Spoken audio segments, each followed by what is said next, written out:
नमस्कार स्टूडेंट, आप सभी का हमारे चैनल पे स्वागत है। चैनल पे नए तो चैनल को सब्सक्राइब कर लीजिएगा। जैसा कि हम लोग जो अध्ययन कर रहे थे वह टीजीटी पीजीटी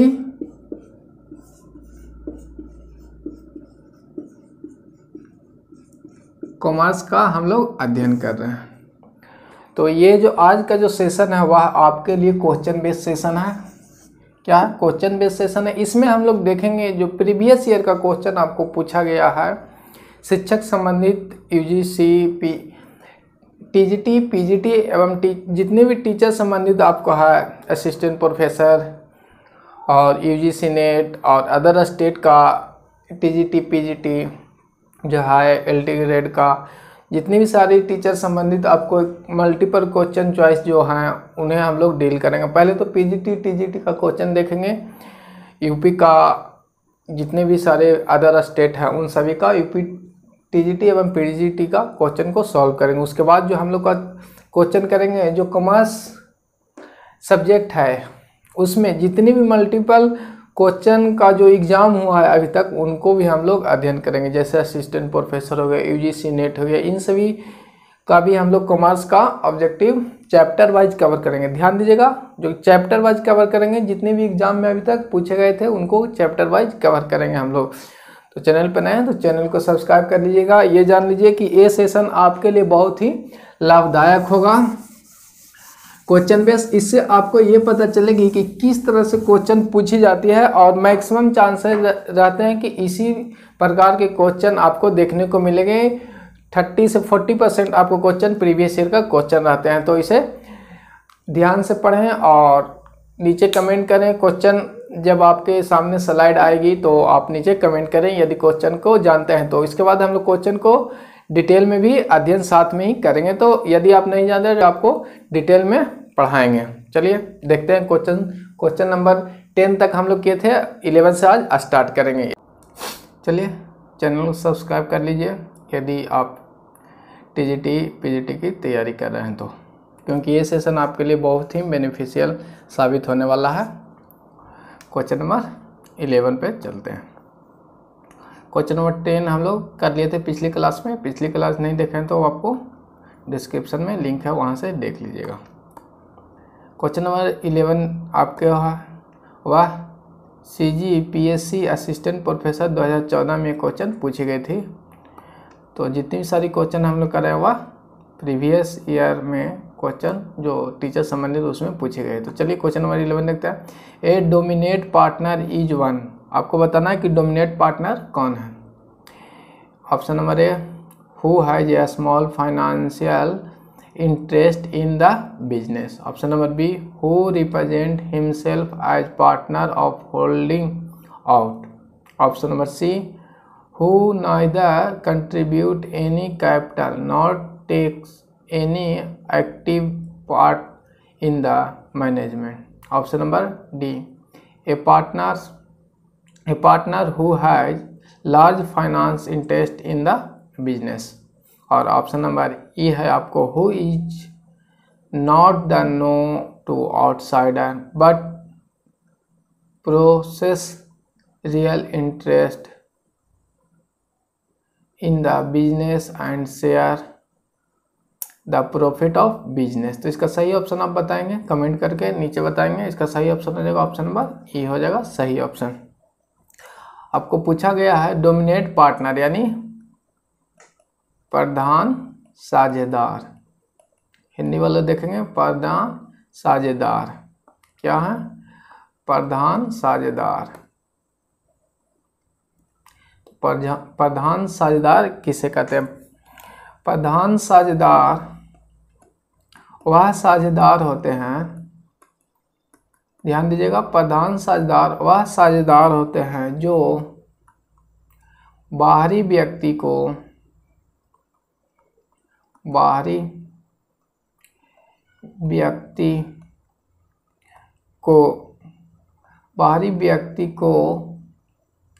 अज्ञात होते हैं। यानी बाहरी व्यक्ति के लिए क्या होते हैं? वह अज्ञात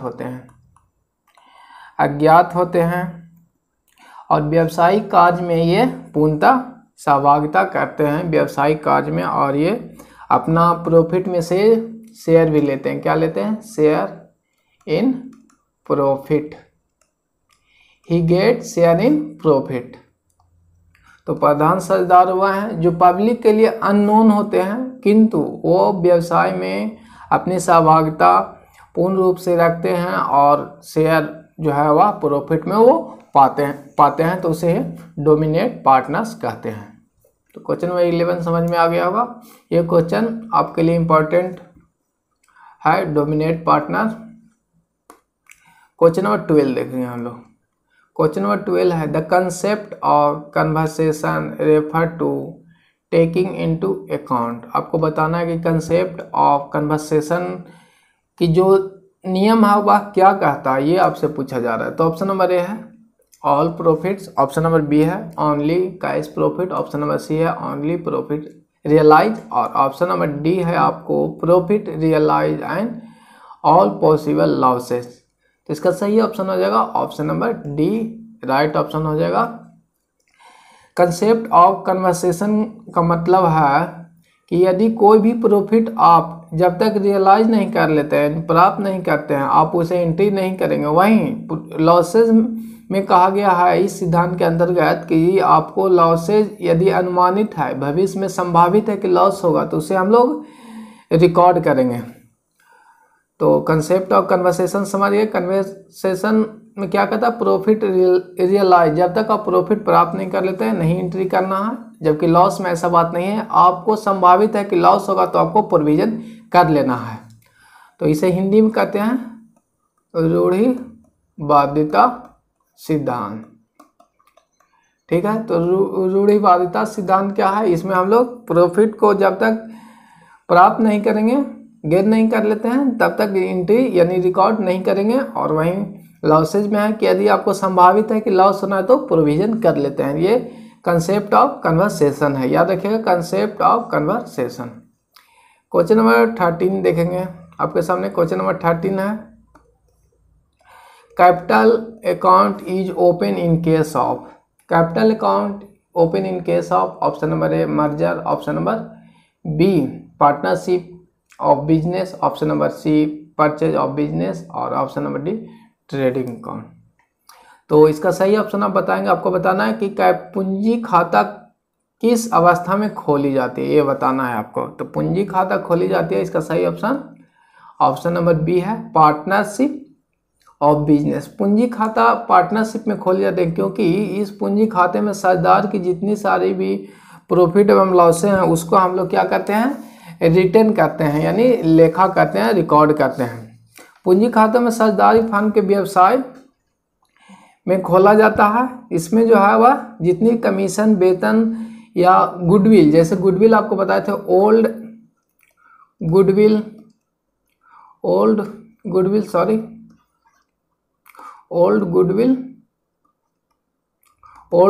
हो या न्यू गुडविल हो, उसको भी हम लोग पार्टनर कैपिटल अकाउंट में लिखते हैं। इसके बाद चलिए नेक्स्ट क्वेश्चन देख लेंगे। यदि आपको कोई भी डाउट हो तो नीचे कमेंट कर सकते हैं। आपको डाउट को कमेंट के माध्यम से दिया जाएगा, और यदि आपको लगता है कि डिटेल में अध्ययन किया जाए तो आप 5 बजे आपका जो क्लास चल रहा है उसमें आप ज्वाइन कर सकते हैं। 5 बजे इवनिंग में आपको क्लासेस चल रही है डिटेल से। चलिए क्वेश्चन नंबर 14 पे चलेंगे। क्वेश्चन नंबर 14 आपका है partnership has defined by the partnership act. ये जो क्वेश्चन आपको असिस्टेंट प्रोफेसर जो है 2014 में पूछी गई है, और ये इसका ऑप्शन नंबर ये है सेक्शन 4 1932, सेक्शन 8 1932 और सेक्शन 4 1933 और सेक्शन 10 1936। तो इसका सही ऑप्शन नंबर ए हो जाएगा इसका सही ऑप्शन। जैसे कि हम लोग 5 बजे क्लास में पढ़े हैं कि पार्टनरशिप डिफिनेशन सेक्शन 4 1932 में दिया गया था, जिसमें कहा गया था एक उद्देश्यपूर्ण बिजनेस होना चाहिए, कम से कम 2 पार्टनर्स होना चाहिए और प्रॉफिट शेयरिंग रेशियो करना है। और ये क्वेश्चन जैसे है वह असिस्टेंट प्रोफेसर में पूछा गया है। इस तरह क्वेश्चन हम लोग पीछे भी किए हैं, उसमें भी पीजीटी में भी ये क्वेश्चन पूछा गया है। तो ये क्वेश्चन है स्टार जहाँ पे लगा रहेगा समझिएगा ये बार बार एग्जाम में क्वेश्चन आ रहे हैं। जैसे हम लोग इसको पीछे भी पिछली क्लास में भी क्वेश्चन को देखे थे। इसके बाद नेक्स्ट क्वेश्चन नंबर 15 है, when two or more than two firm are mixed. आपको बताना है कि when two or more than firm mix is called. Option number A amalgamation, option number B merger, option number C reconstruction, option number D all. इसका सही option बताएंगे। Question आपको कह रहा है जब दो या दो से अधिक फार्म मिक्स होते हैं, यानी दो फार्म ये है, दो फार्म है और ये मिक्स होंगे, तो मिक्स होंगे तो क्या हो जाएगा, ये अमलगमेशन हो जाएगा। अमलगमेशन, अमलगमेशन में दोनों को मिक्स होने पे एक न्यू फार्म आपको बनकर तैयार हो जाता है। ये आपको न्यू फार्म मिलकर तैयार हो जाएगा, तो ये अमलगमेशन कहलाता है। अमलगमेशन में दो या दो से अधिक फार्म का मिश्रण होता है। इसे हिंदी में जो अमलगमेशन के कहते हैं एकीकरण। एकीकरण यानी दोनों मिलना, यानी एकीकरण हो जाना। जैसे अभी एग्जाम्पल में समझ सकते हैं, वोडाफोन आपका है और आइडिया, जो है दोनों कंपनी मिलकर क्या हो गई, नई कंपनी बना ली, वह है VI, यानी वोडा और आइडिया दोनों नई कंपनी, यानी पुरानी कंपनियों विलय हो जाता है, यानी समाप्त हो जाता है और नई कंपनी का उदय होता है अमलगमेशन में। चलिए नेक्स्ट क्वेश्चन देखते हैं। क्वेश्चन नंबर 16 देखेंगे आपके सामने, which one of the following statement is not true. और निम्नलिखित में से कौन सा कथन सही नहीं है। आप हिंदी स्टूडेंटों के लिए हिंदी में भी लिखा गया, ऐसे तो जनरली हम क्वेश्चन को बोल देते हैं, लेकिन आपका डिमांड था कि हिंदी में भी क्वेश्चन रहना चाहिए, तो ये आपके लिए है। अब जो नेक्स्ट क्वेश्चन रहेंगे उसमें हिंदी एवं इंग्लिश दोनों रहेंगे, तो दोनों स्टूडेंटों के लिए बेनिफिट है। चलिए स्टार्ट करते हैं। ऑप्शन नंबर ए आपको दिया है, क्वेश्चन नंबर 16 था, which one of the following statement not true. आपको गलत स्टेटमेंट बताना। In the absence of partnership deed profit and loss distribution among partner is equal. तो ये सही है। ऑप्शन इसका ये नहीं होगा क्योंकि ये सही है, गलत हमको खोजना। यहाँ पे देखिए सही नहीं है खोजना। ऑप्शन नंबर बी है, minor partner can get his share of profit, ये भी सही है। ऑप्शन नंबर सी है, relation between partner are credited through the deed, ये भी सही है। और ऑप्शन नंबर डी देख लेते हैं, registration of partners is compulsory. तो क्या आप कमेंट करके बताइए कि रजिस्ट्रेशन कंपलसरी है, अनिवार्य है या नहीं। तो ये गलत हो जाएगा, अनिवार्य नहीं। जैसे कि हम लोगों ने क्लास में पढ़ा है, ओरल एवं रिटेन भी आपको जो है वह पार्टनरशिप बन जाएगा। पार्टनरशिप डीड क्या होता है, ओरल एवं रिटन दोनों हो सकते हैं, तो इसमें अनिवार्य नहीं है पंजीयन कराना। चलिए नेक्स्ट क्वेश्चन पे चलेंगे। क्वेश्चन नंबर आपके सामने 17 है, 16 देख लिए और 17 ये क्वेश्चन नंबर आपके लिए है। In the absence of any contract profit arising from partnership firm is credited to partners capital account. आप बताएंगे कि यदि एब्सेंस है, आपका जो पार्टनर्स जो कॉन्ट्रैक्ट है वो एब्सेंस है, तो प्रॉफिट शेयरिंग रेशियो क्रेडिट करेंगे पार्टनर्स अकाउंट में किस रूप में। ऑप्शन नंबर ए है equal proportion, option number B capital ratio, option number C profit sharing ratio और ऑप्शन नंबर डी है प्रोपोर्शन टू एसेट रियलाइज, यानी संपत्ति के अनुपात में। तो आप बताएंगे कि यदि आप एब्सेंस है कॉन्ट्रैक्ट तो कौन सा प्रॉफिट शेयरिंग रेशियो होता है। ऑप्शन नंबर ए इक्वल रेशियो हम लोग करते हैं। और कमेंट करके बताएंगे कि जब एब्सेंस हो तो लोन का परसेंटेज हम लोग कितना देंगे, कमेंट करके आप बताएंगे, क्योंकि ये आपको ध्यान रखना है। चलिए आपका सही कमेंट है कि 6% ये रहता है आपका इंटरेस्ट। क्वेश्चन नंबर 18 देखेंगे। 18 आपके सामने है, A and B are partner in a firm, profit sharing ratio 3:2। They admit X as a partner for 1/3 in the profit of firm. The new profit sharing ratio X, A B C एवं X को बताना है। तो इसका आप answer आप जवाब देंगे, क्योंकि हम लोग न्यूमेरिकल पार्ट को डीप से पढ़े हैं। चलिए आप कमेंट करके बताएं, आपको 5 सेकेंड का टाइम दिया जाता है और देखेंगे इसका आंसर क्या हो जाएगा। इसका हम लोग सॉल्व कर लेते हैं। यहीं पे आपको दिया हुआ है ए एवं बी का रेशियो दिया हुआ है 3:2 में दिया हुआ है, और एक्स नया पार्टनर है उनका रेशियो 1/3 है। चलिए हम लोग सॉल्व कर लेते हैं। और क्वेश्चन में आपको कुछ नहीं कहा गया है, इतनी बातें बोलेगी कि इनका रेशियो दिया हुआ ए बी का और एक्स का, और आपको बताना है कि न्यू प्रॉफिट शेयरिंग रेशियो क्या होगा। तो इसको सॉल्व करने के लिए हम लोगों ने, मेरे पास टोटल प्रॉफिट 1 था, उसमें से 1/3 एक्स को दे दिए, नया पार्टनर जो है उन्हें दे दिए, तो घटा दिए। 1 था, टोटल प्रॉफिट 1 होता है जिसमें 1/3 न्यू पार्टनर्स को दे दिए हैं, तो ये आपको बच जाएगा 2/3। तो और जो शेष बचेगा वही इन पुराने पार्टनर अपनी अपनी रेशियो में बांटेंगे जब तक क्वेश्चन में कुछ ना कहा जाए। तो ए का जो रेशियो था 3/5 रेशियो है, इनका रेशियो 3/3, और जोड़ के नीचे लिखते हैं, आपको बताए हैं किस तरह से होता। तो भिन्न में इसे कन्वर्ट कर लिए 3/5 और 2/3,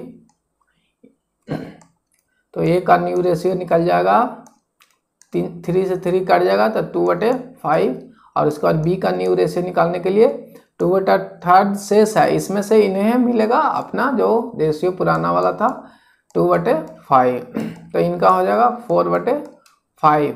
तो अब नया प्रॉफिट शेयरिंग रेशियो आप बताएंगे। नया प्रॉफिट शेयरिंग रेशियो क्या हो जाएगा, 80 को जो हम लोग को दिया हुआ है 1/3, तो नया प्रॉफिट रेशियो ए बी और सी का, इसे हम लोग सॉल्व करेंगे। ये हो जाएगा 2 दूनी को 4 और 5 को 15 हो जाएगा, ध्यान दीजिएगा। तो इसे हम लोग रेशियो में किस तरह से कन्वर्ट करते हैं आप जानते ही हैं। ए का हो जाएगा 2 के 6 और बी का हो जाएगा 4 के 4, 2 का कितना हो जाएगा 6 हो जाएगा, और ये 4 के 4 रह जाएगा, क्योंकि नीचे हम लोग 15 कर रहे हैं, इसे भागा देंगे तो 3 आए, तो 3 दूनी के 6 ये होगा, और ये अब सी को भागा देंगे 1500, तो हो जाएगा 5 × 1 = 5, तो आपका आंसर आ जाएगा 6:4:5, ये आपको आंसर हो जाएगा। देखते हैं कि कौन सा ऑप्शन में है 645, ऑप्शन नंबर डी आपको है 645, तो ये आंसर हो जाएगा। तो आसान है, कोई माने कठिन क्वेश्चन नहीं है, देखने में थोड़ा लगेगा लेकिन आसानी से बन जाएगा, ये 5 सेकंड में आप आराम से बना लेंगे। चलिए नेक्स्ट क्वेश्चन पे चलते हैं। क्वेश्चन नंबर 19 देखेंगे हम लोग। Which of the following is a deferred revenue expenditure, आपको बताना है कि डिफर्ड रिवेन्यू एक्सपेंडिचर कौन सा। ऑप्शन नंबर ए है legal expenses incurred on the purchase of land. Option number B expense on mega advertisement campaigning while the launching of new product. Option number C है expenses incurred on installation of a new machine, wages paid to construction of a additional room for the building. तो इसका सही option हो जाएगा option number जो है वह B सही हो जाएगा, क्योंकि आपको डिफर्ड रिवेन्यू एक्सपेंडिचर जो है वह एक अस्थायीगत आय व्यय कहा जाता है। इसे जो हिंदी में कहते हैं वह आस्थगित आय व्यय कहते हैं। यह व्यय ऐसे स्वरूप का होता है जो भविष्य में इन फ्यूचर में आपको प्रॉफिट गेन कराए, उसे हम लोग क्या कहते हैं आस्थगित आय व्यय कहते हैं, यानी डेफर्ड रिवेन्यू एक्सपेंस, जो भविष्य में आपको प्रॉफिट गेन करके देता हो उसे हम लोग डेफर्ड रिवेन्यू एक्सपेंडिचर कहते हैं। जैसे मेगा प्रोडक्ट आप एडवर्टीजमेंट करते हैं, जैसे किसी चीज़ को लॉन्चिंग के पहले आप जो प्रचार करते हैं तो इंस्टेंट ये रिजल्ट आपको नहीं देता है, जैसे जैसे ये लोगों के पास पहुंचेगी आपकी सेल इस तरह से बढ़ती चली जाती है, तो ये आपको क्या गेन कराएगा, भविष्य में आगे चल के ये आपको प्रॉफिट गेन कराता है। तो हम लोग देख लिए कि डेफर्ड रिवेन्यू एक्सपेंडिचर कौन सा होता है, और डिटेल में से समझ लिए कि जो भविष्य में आपको प्रॉफिट गेन कराए, किंतु अभी ये हम लोग उसके लिए एक्सपेंस करते हैं एट प्रेजेंट टाइम, तो उसे हम लोग डेफर्ड रिवेन्यू एक्सपेंडिचर कहते हैं। जैसे मेगा एडवर्टीजमेंट कैंपेनिंग किया जाता है किसी प्रोडक्ट को लॉन्चिंग में, तो ये आ जाता है डेफर्ड रिवेन्यू एक्सपेंडिचर के अंतर्गत। नेक्स्ट क्वेश्चन नंबर 20 हम लोग देख लेंगे। If the withdrawal are made by the partners evenly in the beginning of each month. Interest is usually calculate for the whole of amount annually for. पर यदि प्रत्येक माह के आरंभ में साझेदार द्वारा बार बार आहरण किया जाता है तो ब्याज की गणना समानता ... के संपूर्ण राशि पर की जाती है। आप बताएंगे, क्योंकि इसे हम लोग क्लास में अच्छे से डिटेल से पढ़े हैं। तो उम्मीद है कि आप कमेंट करके इसका सही जो ऑप्शन है वो आप बताएंगे। जल्दी से आप कमेंट करिए।